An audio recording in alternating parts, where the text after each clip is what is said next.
अस्सलाम वालेकुम। पाकिस्तान में इन्वेस्टमेंट और सेविंग की शरह दुनिया में सबसे ज़्यादा कम है। पाकिस्तानी बमुश्किल 12% तक सेव कर सक पाते हैं और 8% तक इन्वेस्ट कर पाते हैं। इसकी दो मेन वजूहात हैं। पहली, पाकिस्तान में जो शदीद महंगाई, शदीद बेरोज़गारी और टैक्सेस का जो तूफ़ान है, उसकी वजह से एक आम आदमी के पास ग्रॉसरी करने के बाद, बिजली के बिल देने के बाद, बच्चों की स्कूल की फ़ीसें देने के बाद पैसे ही नहीं बचते कि वो उसको इन्वेस्ट कर सके या सेव कर सके। दूसरी वजह फाइनेंशियल लिटरेसी का फुकदान, इन्वेस्टमेंट अपॉर्चुनिटीज़ और इन्वेस्टमेंट एवेन्यूज़ की इंफॉर्मेशन का ना होना भी है। बहुत से लोग करंट अकाउंट में पैसे रख के या रियल एस्टेट की किसी फाइल्स में पैसे लगा के इसको इन्वेस्टमेंट का नाम देते हैं। इस चीज़ का इदराक मुझे सबसे ज़्यादा उस वक्त हुआ जब हाल ही में मेरे एक दोस्त, जो ख़ुद एक टेलीकॉम इंजीनियर है और पाकिस्तान की एक बहुत बड़ी टेलीकम्युनिकेशन कंपनी में एज ए डायरेक्टर काम कर रहा है, उसके मुझे कॉल आती है और वो मेरे से पूछता है कि ये म्यूचुअल फंड्स क्या होते हैं। उस वक्त मुझे रियलाइज़ हुआ कि पाकिस्तान में ना सिर्फ कम पढ़े लिखे बल्कि हाईली क्वालिफाइड लोगों के पास भी फाइनेंशियल लिटरेसी नहीं है, क्योंकि ये वो इन्फॉर्मेशन, ये वो नॉलेज है जो ना घरों में सिखाया जाता है और ना ही स्कूल, कॉलेज और यूनिवर्सिटीज़ में पढ़ाया जाता है। At that time I realised कि मुझे एक वीडियो इसके ऊपर बनानी चाहिए जहाँ पे मैं आप लोगों से शेयर कर सकूँ कि एक आम बंदे के लिए, एक मिडिल क्लास के लिए, एक सैलरी क्लास के लिए, एक छोटे कारखानेदार के लिए, छोटी दुकान वाले के लिए पाकिस्तान में रहते हुए क्या क्या investment options, investment avenues, investment opportunities available हैं, उन सब के क्या फ़ायदे हैं, क्या रिस्क हैं, ताकि हर बंदा एक इन्फॉर्म्ड डिसीजन ले सके अपनी इन्वेस्टमेंट और अपने फ्यूचर को सिक्योर करने के हवाले से। याद रहे, ये इन्फॉर्मेशन सिर्फ़ और सिर्फ एजुकेशनल पर्पस के लिए है। ये किसी भी किस्म की फाइनेंशियल एडवाइस नहीं है। मकसद आप लोगों को हेल्प करना, आप लोगों से शेयर करना मुख्तलिफ एवेन्यूज़, मुख्तलिफ इंफॉर्मेशन, इन्वेस्टमेंट अपॉर्चुनिटीज़ जो शायद जिसका इल्म आपको पहले नहीं है। तो स्टार्ट करते हैं। पाकिस्तान में जो इन्वेस्टमेंट एवेन्यूज़ अवेलेबल हैं, सबसे पहले रियल एस्टेट है, उसके बाद सेविंग अकाउंट्स हैं, कौमी बचत नेशनल सेविंग सर्टिफिकेट्स हैं, गोल्ड सोने की ख़रीदारी में भी इन्वेस्टमेंट होती है, फॉरेन करेंसी स्पेशली डॉलर्स में इन्वेस्टमेंट होती है, म्यूचुअल फंड्स के अंदर इन्वेस्टमेंट कर सकते हैं, स्टॉक एक्सचेंज के अंदर इन्वेस्टमेंट कर सकते हैं और साथ ही साथ आप क्रिप्टो करेंसी में भी इन्वेस्टमेंट कर सकते हैं। अब इन तमाम इन्वेस्टमेंट एवेन्यूज़ का ज़रा डिटेल में जायज़ा लेते हैं और एक एग्जांपल से भी समझते हैं कि लास्ट 25 साल में हर इन्वेस्टमेंट एवेन्यू जो हमने अभी जिसकी बात की है उसका रिज़ल्ट क्या रहा है, उसने क्या परफॉर्म किया है, इनके साथ चैलेंजेस क्या हैं, रिस्क क्या हैं और इनके फ़ायदे क्या हैं इस किसी पर्टिकुलर इन्वेस्टमेंट एवेन्यू में इन्वेस्ट करने के। सबसे पहले बात करते हैं आपकी और मेरी और हर पाकिस्तानी की जो चहीता सेक्टर है, रियल एस्टेट का। अब रियल एस्टेट में मुख्तलिफ़ तरह की आप प्रोजेक्ट्स पे काम कर सकते हैं। कंस्ट्रक्टेड प्रॉपर्टी ले सकते हैं, दुकानें ले सकते हैं, प्लॉट ले सकते हैं और फाइल्स में भी इन्वेस्टमेंट होती है। बल्कि सबसे ज़्यादा मिडिल क्लास और सैलरीड क्लास जो इन्वेस्टमेंट करती है वो फाइल्स में करती है और मेजॉरिटी ऑफ द टाइम ये उनके साथ फ्रॉड हो जाता है, क्योंकि पाकिस्तान में ये जो फाइल सिस्टम है, ये जो फाइल स्ट्रक्चर है, ये बिल्कुल रेगुलेटेड नहीं है। इसके ऊपर कोई चेक एंड बैलेंस नहीं है। 400 कनाल के एनओसी के ऊपर 4000 बल्कि 40-40 हज़ार कनाल की भी फाइलें बेच दी गई हैं। 10-10 साल से फ़ाइल लेके बैठे हुए हैं लोग, उनको पोजेशन नहीं मिल रही, वहाँ पे डेवलपमेंट ही नहीं हो रही।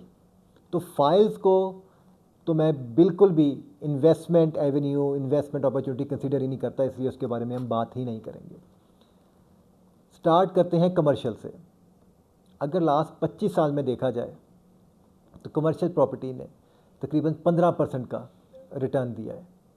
इसमें आपका प्रॉपर्टी की जो वैल्यू का अप्रेजल है वो भी शामिल है और उसके साथ साथ जो रेंटल यील्ड्स आई हैं, रेंटल इनकम आई है, वो भी शामिल है, 15% का एवरेज रिटर्न है। इसका फ़ायदा क्या है? अच्छी ग्रोथ देते हैं, गुड इन्वेस्टमेंट अपॉर्चुनिटी है, मीडियम रिस्क है। इश्यूज़ सबसे बड़ा इसका ये है कि इसका टिकट साइज़ बहुत बड़ा है। आपको परचेज़ करने के लिए you need a lot of money up front. इसका एक और इशू ये है कि इसके ऊपर आपको हाईली नॉन लिक्विड है। अगर आपको ज़रूरत पड़ जाए कहीं बेचने की जल्दी में, तो ये नहीं होगा कि आपकी रातों रात इसको बेच के आप पैसे निकलवा लें, उसको कैश आउट कर लें। समटाइम्स महीना, समटाइम्स 2, समटाइम्स साल भी लग जाता है। सिमिलरली अगर हम कंस्ट्रक्टेड हाउस की बात करें जो आपने रेंट पे दिया हुआ है, तो उसका एवरेज रिटर्न 10 से 12% बनता है। वही चैलेंजेस जो कमर्शियल प्रॉपर्टी के साथ हैं वही इसके साथ भी हैं। Big ticket size, highly non liquid, plus further challenges बन जाते हैं कब्ज़े के। बहुत सी प्रॉपर्टीज़ इस वक्त ऐसी हैं जो कंस्ट्रक्टेड की बात कर रहे हैं, दुकानें भी और घर भी, जो लिटिगेशन में है, जहाँ पे किराएदार ने मकान खाली करने से या दुकान खाली करने से इनकार कर दिया। ये चैलेंज, ये रिस्क उसके साथ रहता है। साथ ही साथ अगर इनकी मेंटेनेंस की बात करें तो इनकी मेंटेनेंस कॉस्ट भी है, रिपेयर की भी कॉस्ट है, जिसको भी कंसिडर करना पड़ता है। अगला जो एवेन्यू है इसी के अंदर, रियल एस्टेट के अंदर रहते हुए, वो है हमारे प्लॉट लेके छोड़ दिए। इनके अगर आप रेट ऑफ रिटर्न की बात करें तो वो 7 से 8% है, बहुत स्लो ग्रोथ है, सिवाय चंद एक बहुत ही आप कह लें कि जो सुप्रीम और प्रीमियम किस्म की सोसाइटीज़ के अंदर कुछ प्लॉट्स आते हैं जिनके अंदर अगेन ये सारी एक आपस की मिली भगत से उसकी वैल्यू को हाईली इन्फ्लेट करके एक आम इन्वेस्टर को घेरा जाता है, उससे पैसे बटोरे जाते हैं। प्रॉपर्टी के अंदर किस तरह क्राइम किया जाता है, किस तरह स्कैम किया जाता है और कहाँ पे क्यों इन्वेस्टमेंट करना बहुत रिस्की है, इसके ऊपर हमने एक सेपरेट वीडियो भी बनाई हुई है। इसका लिंक हम डिस्क्रिप्शन में डाल देंगे, so you can watch later if you want. अगली इन्वेस्टमेंट अपॉर्चुनिटी की बात करते हैं, ऑप्शन की बात करते हैं, वो है सेविंग अकाउंट। बैंक्स 2 तरह के अकाउंट्स ऑफर करता है, एक करंट अकाउंट और एक सेविंग अकाउंट।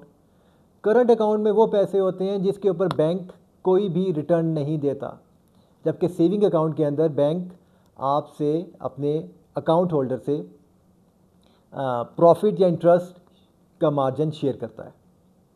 पाकिस्तान में इस वक्त 37 खरब रुपये करंट अकाउंट में पड़ा हुआ है। डॉलर वैल्यू में बात करें तो 60 अरब डॉलर से ज़्यादा पैसा आपका करंट अकाउंट में पड़ा हुआ है, जो वहाँ बैठे बैठे डी वैल्यू हो रहा है, जिसका कोई इस्तेमाल में नहीं लेके आया जा रहा। कंपैरिजन के लिए आपको बताऊं कि पाकिस्तान में ये जो हमारी गवर्नमेंट, अब बजट भी आने लगा है, तो उसके ऊपर जो महंगाई का तूफ़ान लेके आने वाली है, टैक्सेस का अंबार लगाने वाली है, तो एक ही बात करती है कि हम मजबूर हैं कि हमने IMF से कर्ज़ा लिया हुआ है और IMF की शराइत को हमें मानना पड़ेगा। IMF की जो ट्रांच अब रिलीज़ होनी है वो 1.2 बिलियन डॉलर की है, 1.2 बिलियन डॉलर की, जबकि पाकिस्तान के बैंकों में जो करंट अकाउंट में पैसे पड़े हुए हैं वो तकरीबन 60 अरब डॉलर की वैल्यू के बराबर हैं, जिनका फ़ायदा सिर्फ़ और सिर्फ बैंकर्स उठा रहे हैं। बहरहाल saving accounts another option. Last अगर 25 साल का देखा जाए तो एवरेज रिटर्न तकरीबन 10 से 11% बनता है, हाईली लिक्विड है, रिस्क नहीं है, जो आपका पैसा बैंक में पड़ा है वो सिक्योर है। इशू सिर्फ एक है, ग्रोथ कम है, रिटर्न कम है। इसी की तरह कौमी Bachat scheme, national saving certificate, जो स्पेशली हमारे उन क्लास में बहुत पॉपुलर है जो रिसेंटली ये जो रिटायर होते हैं तो अपने पैसे जो रिटायरमेंट पे मिलते हैं वो कौमी बचत स्कीम में इन्वेस्ट कर देते हैं, रख देते हैं, ताकि एक मंथली रिटर्न उनको वहाँ से मिल सके, ताकि वो अपना साइकिल चला सके। 11% रिटर्न और like saving account, highly secure, highly liquid, जब चाहे पैसे निकलवा सकते हैं, लेकिन ग्रोथ, रेट ऑफ रिटर्न कम है। अगली बात करें डॉलर्स की, फॉरेन करेंसी भी लेके रख सकते हैं, स्पेशली डॉलर्स। पिछले 25 साल का अगर जायज़ा ले तो सिर्फ और सिर्फ 8% एवरेज रिटर्न डॉलर ने दिया है। अगेन ये भी हाईली लिक्विड है, जब चाहें आप इसको PKR में कन्वर्ट कर सकते हैं, जब चाहें इसे यूज़ कर सकते हैं। लो रिस्क है लेकिन साथ ही साथ लो रिवॉर्ड भी है। अगला एवेन्यू गोल्ड। गोल्ड ने तकरीबन 12% का रिटर्न दिया है पिछले 25 साल में, जिसमें से लास्ट ईयर ही 65% का रिटर्न गोल्ड ने दिया है। हाईली सिक्योर, हाईली लिक्विड और साथ ही साथ अगर रिस्क की बात करें तो मीडियम रिस्क कैरी करता है। क्योंकि गोल्ड अगर आप फिज़िकल फॉर्म में लेते हैं तो उसको संभालना, उसको मैनेज करना कि कहीं चोरी ना हो जाए, कहीं मिसप्लेस ना हो जाए, that can be a challenge. But highly liquid, जब चाहें इसको आप कैश इन करा सकते हैं। Better return in comparison to Qaumi Bachat scheme या प्लॉट्स और सेविंग अकाउंट्स। अगला एवेन्यू म्यूचुअल फंड्स। अच्छा, म्यूचुअल फंड्स की जो थीम है वो बेसिकली इस्लामिक जो कॉन्सेप्ट है मुदारबा का, उससे ड्राइव हुआ है। मुदारबा का कॉन्सेप्ट कहता है कि एक बंदा अपने पैसे इन्वेस्ट करेगा और दूसरा उस पैसे के ऊपर कारोबार करेगा या उस पैसे को इन्वेस्ट करेगा, यूज़ करेगा, और जो प्रॉफिट कमाएगा उसको as per there agreed terms आपस में शेयर करेंगे। ये जो mutual funds, asset management companies हैं, ये आम पब्लिक से पैसे लेती हैं, उसको फिर डिफरेंट एवेन्यूज़ में based on the investor risk profile, risk aptitude invest करते हैं। और इसके ऊपर प्रॉफिट शेयरिंग नहीं अपनी, बल्कि ये मैनेजमेंट फ़ीस 2 से 3% सालाना होती है जो वो चार्ज करते हैं। एंट्री बहुत आसान है, 5,000 से अकाउंट खुल जाता है। मंथली अपडेट चाहे 5,000 से करें, चाहे 1,000 रुपये से करें, चाहे 500 रुपये से करें, आप कर सकते हैं। Again highly liquid, risk depend करता है कि आप किस टाइप ऑफ म्यूचुअल फंड में इन्वेस्ट कर रहे हैं। अगर आप इक्विटी म्यूचुअल फंड्स में इन्वेस्ट करते हैं वहाँ पे रिस्क हाई होता है, लेकिन वहाँ पे रिवॉर्ड भी हाई होता है, क्योंकि ये म्यूचुअल फंड्स, यहाँ पे फंड मैनेजर्स जो पैसे इन म्यूचुअल फंड में इन्वेस्ट होते हैं उसको पाकिस्तान स्टॉक एक्सचेंज में लगाते हैं और वहाँ से रिटर्न कमाते हैं। अगर आप बैलेंस फंड में इन्वेस्ट करते हैं तो बैलेंस फंड वो होते हैं जहाँ पे 50% इक्विटी इन्वेस्टमेंट यानी स्टॉक एक्सचेंज इन्वेस्टमेंट और 50% इनकम्स और मनी मार्केट इन्वेस्टमेंट्स होती हैं। रिस्क कम हो जाता है। अगर यहाँ की बात करें तो इसका रिटर्न पिछले 25 साल में 16% रहा है। Less risky as compare to the equity mutual fund जिनका रिटर्न 20% रहा है, लेकिन रिटर्न भी ऑब्वियसली 4-5% कम है। They are also highly liquid, जब चाहें आप निकलवा सकते हैं। एक दिन के का इनका ट्रांजैक्शन पीरियड होता है जिसमें पैसे आपके अकाउंट में क्रेडिट हो जाते हैं। इसके साथ साथ म्यूचुअल फंड्स में ही इनकम म्यूचुअल फंड्स भी होते हैं जो लो रिस्क होते हैं, रिटर्न भी लो होता है। 13% इसका एवरेज रिटर्न पिछले 25 साल में हुआ, और ये वो इन्वेस्टमेंट्स होती हैं जो गवर्नमेंट सिक्योरिटीज़ में, गवर्नमेंट बॉन्ड्स में की जाती हैं।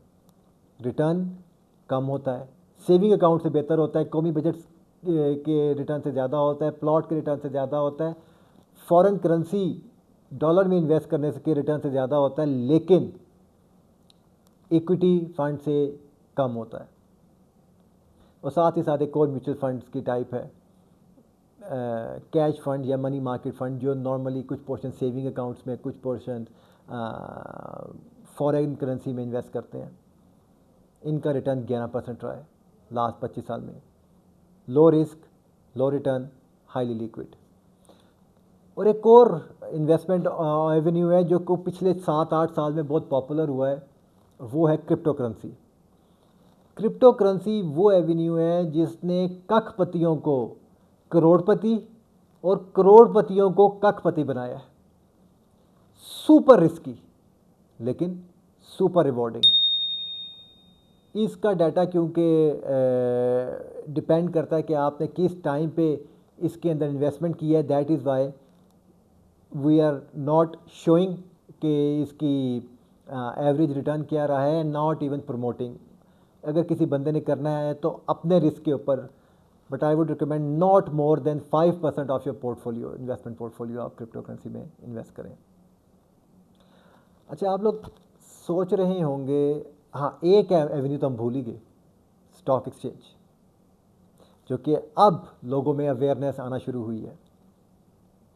स्टॉक एक्सचेंज का अगर लास्ट 25 साल का एवरेज इंडेक्स का रिटर्न देखें तो that is 20%, better than rest of all the avenues. Risk high है इसमें, दो तरह के रिटर्न में दो तरह के पैसे या दो तरह की अमाउंट शामिल होती हैं। एक जो कि आपकी वैल्यू ऑफ शेयर बढ़ता है, और दूसरा जो आपको उस कंपनी से डिविडेंड मिलता है।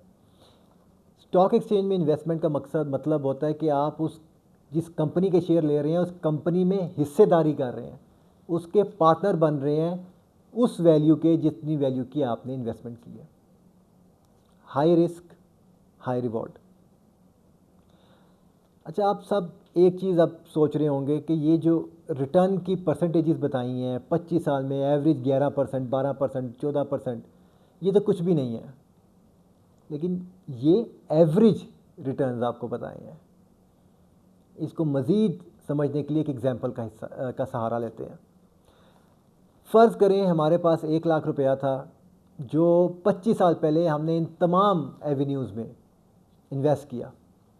तो आज 25 साल बाद उनकी क्या वैल्यू होती है वो देख लेते हैं। उससे आपको आइडिया होगा कि ये रिटर्न्स परसेंटेज कैसे काम करती हैं। अगर रियल एस्टेट की बात करें, कि कमर्शियल प्रॉपर्टी में इन्वेस्ट किया होता तो 1 लाख रुपया आज 35 लाख रुपया होता। अगर हमने एक कंस्ट्रक्टेड हाउस रेंट आउट किया होता तो 1 लाख रुपया 17 लाख रुपया होता। सेविंग अकाउंट की बात करें, अगर 1 लाख रुपया सेविंग अकाउंट में रखा होता तो वो 1 लाख 12 लाख होता, और कौमी बचत में भी 1 लाख 12 लाख रुपया बन गया होता, क्योंकि rate of return average rate जो है उनका वो 11% दोनों का था। अगर डॉलर की बात करें तो 1 लाख बमुश्किल 7 लाख बनता, क्योंकि इसका रिटर्न सिर्फ और सिर्फ 8% था। गोल्ड 1 लाख 17 लाख 17.5 लाख रुपया बन गया होता। म्यूचुअल फंड्स, अगर म्यूचुअल फंड में बात करें इक्विटी फंड्स की, तो 1 लाख 64 लाख रुपया बन गया होता। अगर बैलेंस फंड की बात करें तो 1 लाख 30 से 32 लाख रुपया बन गया होता। अगर बात करें इनकम फंड की तो 1 लाख 19 लाख रुपया बन गया होता, और साथ ही जो अगर मनी मार्केट फंड की बात करें तो 1 लाख तकरीबन 12 लाख रुपया बन गया होता। इसी एग्जाम्पल में देखें तो रिटर्न में परसेंटेज में फ़र्क बैलेंस फंड में और इक्विटी फंड में 4% का 5% का था, लेकिन एक्चुअल वैल्यू में आध दो आध का फ़र्क पड़ जाता है, क्योंकि that is how compounding works. इस डाटा के मुताबिक the best avenue to invest is stock exchange, equity funds, then the commercial properties, then comes the gold and mutual funds obviously. Even अब स्टॉक एक्सचेंज के अंदर अगर आपने property में भी इन्वेस्ट करना है तो रेट्स का कॉन्सेप्ट इंट्रोड्यूस हो गया हुआ है। Real estate investment trust, REIT, दो तरह की होती हैं। एक वो रेट होती है जो डिविडेंड रेट जिसे कहते हैं, रेंटल रेट कहते हैं, कि आप किसी प्रॉपर्टी में पैसे लगाते हैं तो उस प्रॉपर्टी का जो रेंट आएगा उसमें से आपको हिस्सा मिलेगा। दूसरी रेट डेवलपमेंट रेट होती है, कि अगर कोई डेवलपर कोई बिल्डिंग कंस्ट्रक्ट कर रहा है, कोई अपार्टमेंट कंस्ट्रक्ट कर रहा है, वो आप लोगों से स्टॉक एक्सचेंज के थ्रू पैसे जनरेट करेगा, आपको पार्टनर बनाएगा, और जितना आपका हिस्सा होगा उसके मुताबिक जब वो कंस्ट्रक्ट हो जाएगी प्रॉपर्टी उसको सेल करेगा, और सेल करके जो प्रॉफिट में आपका हिस्सा होगा आपको दे देगा। बेनिफिट यहाँ पे इन रेट्स में इन्वेस्ट करने का क्या है? हाईली लिक्विड है, जिस दिन चाहे पैसे निकलवा लें। टिकट साइज़ कोई नहीं। इस वक्त एक डॉलमेंट मॉल, जो कि आरिफ हबीब ग्रुप ने डॉलमेंट मॉल बनाया हुआ है, उसकी रेट चल रही है, शेयर प्राइस है एक शेयर की 37 रुपये के करीब। आप एक शेयर भी परचेज कर सकते हैं, आप 37 रुपये से भी उस प्रॉपर्टी में अपने हिस्सेदारी बन सकते हैं। टिकट साइज़ को नहीं, 100 रुपया, 200 रुपया, 500 रुपया, 1000 रुपया आप इन्वेस्ट करके आप उसके अंदर हिस्सेदारी डाल सकते हैं, बजाय इसके कि आप ढेर सारा पैसा जमा करके कमर्शियल या कंस्ट्रक्टेड हाउसिंग प्रॉपर्टी या फिर आप कोई प्लॉट ख़रीदें। हुकूमत ने एंट्री भी आसान कर दी है, स्टॉक एक्सचेंज हो चाहे म्यूचुअल फंड्स हो, अब यहाँ पे 10 लाख तक के लिए सहूलत अकाउंट क्रिएट कर दिया है, जहाँ पे आपसे कोई और डॉक्यूमेंट आपसे नहीं चाहिए, कोई डिटेल नहीं चाहिए, सिर्फ और सिर्फ आपका आईडी कार्ड चाहिए, जिसकी बेस के ऊपर आपका अकाउंट खुल जाएगा और आप इन्वेस्टमेंट कर सकते हैं।